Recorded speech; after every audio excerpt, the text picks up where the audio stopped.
Okay, I'd like now to talk about something which was talked about in this very room a few days ago, and that is domestic violence or spousal abuse, if you like. Um, and what we were thinking about and what we were talking about was people that we knew or knew of that were living in relationships where, in fact, this was male to female violence, and how terrible it was that even in our anarchist movement, that there are people and squatting movement, there are people that beat up their girlfriends and their partners. To I can't find any other language to use.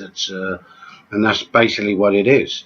And I consider, and we all consider it to be a low, or absolutely disgusting and loathsome thing.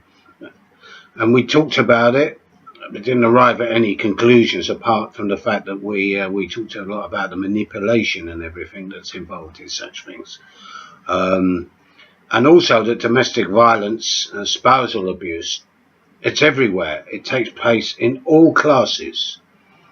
It takes place in every realm of political or religious or philosophical, every realm of that. So anarchists, communists, conservatives, fascists, they all do it. There are people in their ranks that all beat up their wives and their girlfriends and their partners. And it seems something that's quite bad in this country and throughout the world. And it's only recently been talked about over the last 40 years in any great detail. It doesn't seem to have halted or anything like that. It just seems to be carrying on. Just that we talk about it more. But there doesn't seem to be any solutions to it. There's a whole lot of hypocrisy, a whole lot of rubbish, and a whole lot of illusions, and just about everything, peer pressure. And it keeps going on and on. Now, as for anarchists, I think it's even worse if it's an anarchist that does it. I mean, it's disgusting because it's completely contrary to our ideology, and our way of being is to abuse people, and particularly abuse somebody that you're supposed to have a loving relationship with. So it's not a loving relationship, it is abuse. So have I anything unique to say about this apart from condemning it? Well, I'd say, first of all, for women in our movement, or girls even, there was a lot of very young people in our movement who got really good heads on their shoulders and got really good brains, but like a lot of other people, irregardless of age and irregardless of intelligence, do not make a very good choice when it comes to partners and stuff like that. As something that's not unique to us, it's again something that's big throughout the world and everywhere. My only advice is, because our scene's so small, and because most scenes are so small, everybody knows the track record and the form of the other people. If someone has a record of violent abuse or any kind of abuse, don't go out with them. You'll never be able to change them. They're always going to be like that. Boycott them. Don't go out with them. The only way they're going to change is if people don't go out with them. It's the only way that they're going to be confronted. Don't go at them. Have nothing to do with them. If they hit you, if they threaten to hit you, and if they abuse you, leave them. Because if you don't leave them, they know that they've got away with it and that they can do it again. And next time that they do it, it'll be worse. And it accumulates. And it doesn't solve the problem. So the thing to do is to get rid of them. Kick them out or leave them. But don't hang around with them. They can't change, and that's it. That's a very harsh message, but that's what I think about it. As for men, if you've got a mate that does this, don't have anything to do with him. Drop all dealings with him. Forget him.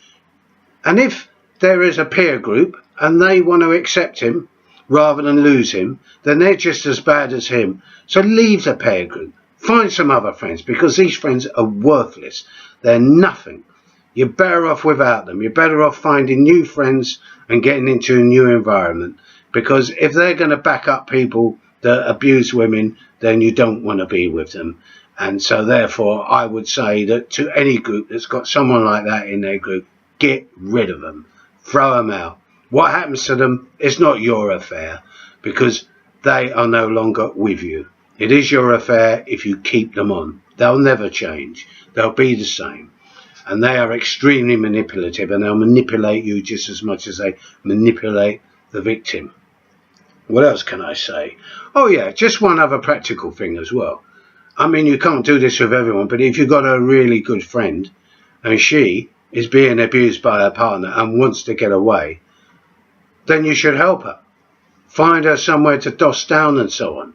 And I know that like a lot of people have got kids. I'm just talking to the younger people today that haven't got kids, that can just walk. But make sure that if you do walk, if your friend walks as being abused, you can help her out. Even if it's only giving her a couch for a few weeks until she can find somewhere better.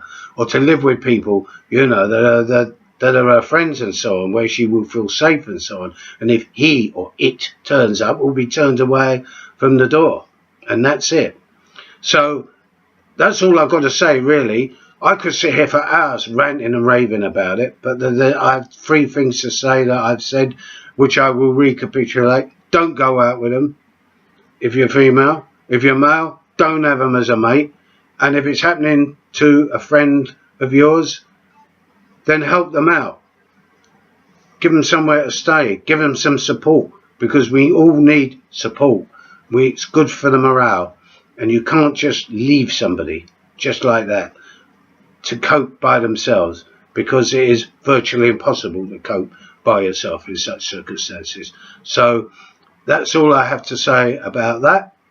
And I've now vented my spleen, and will probably return to this subject sometime in the not too distant future.